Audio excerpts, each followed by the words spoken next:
What's up, guys? A very short update on the price of Bitcoin, and it's actually more interesting to look at what happened with S&P 500 because it keeps falling, and we had this important support which I was telling you about for a while, 5,500, and we just crashed through it, and now it's at the bottom of this descending wedge, which is also actually a bullish pattern, right? So from there we can go upside, we can go do another low and upside, so it's still not that bad. Still there is a chance, but the markets are pretty much panicking because of the new tariffs from President Trump, and I would say that it is getting a little scary, even for me. In addition to the fact that we are having a kind of correction for like a major correction from this high, and that was breaking the whole channeling growth which we had so far, but I'm still considering this as just a correction. Still, that, well, potentially we'll see just a false breakout, then continue to go higher. So it's not that bad, but definitely a lot of uncertainty, a lot of FUD in the market.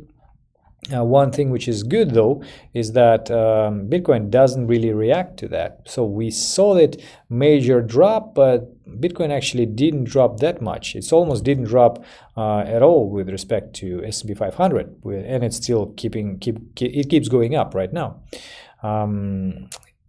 It is keep reaching the new local highs on the short time frames, and while at the same time, so I just was going to show this kind of short time frame chart. At the same time, S&P 500 on the pre-market is getting new lower highs. So that is very weird, even short term. But generally, correlation between S&P 500 and BTC is in the way that if S&P goes down, then Bitcoin goes down. If S&P goes high up, Bitcoin goes up. And although there could be some like short-term periods with lack of the correlation, but with such a crash as we had for the equities yesterday, it was something like the biggest crash in the last 5 years or something like that on daily time frame. That normally is associated with the same drop in BTC, and moreover, we had a bullish divergence on daily time frame in S&P 500. So here, lower low and higher low on all the indices. So on all the indicators, and I would say that actually I said that before, that Bitcoin should show double divergence at that point. If that happens with SPX, then we should see a lower low on Bitcoin, but we didn't see it. That would be actually a bullish picture, something like that. But well, in reality, it's actually even better because we don't see the we see the strength. We see the strength, and that is potentially the kind of a hint that maybe in the markets things are much more positive than we think, because the highly risky asset like Bitcoin should drop much lower in the state of uncertainty. And why doesn't? Maybe there is not such a big problem with what as the major news outlets would like us to believe. So in any case, we need to consider the situation we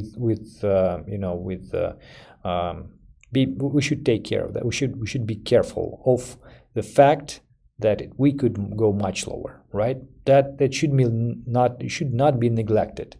But at the same time, there are positive aspects, and I would like to stick with the idea that regardless what happens, still, if we even drop much lower, that is just the option to buy cheaper, buy more, and the price will go up after that. Doesn't mean that this is the multi-year or multi-decades high for Bitcoin. I think it will go much higher from that. So not financial advice, just my personal opinion, as always.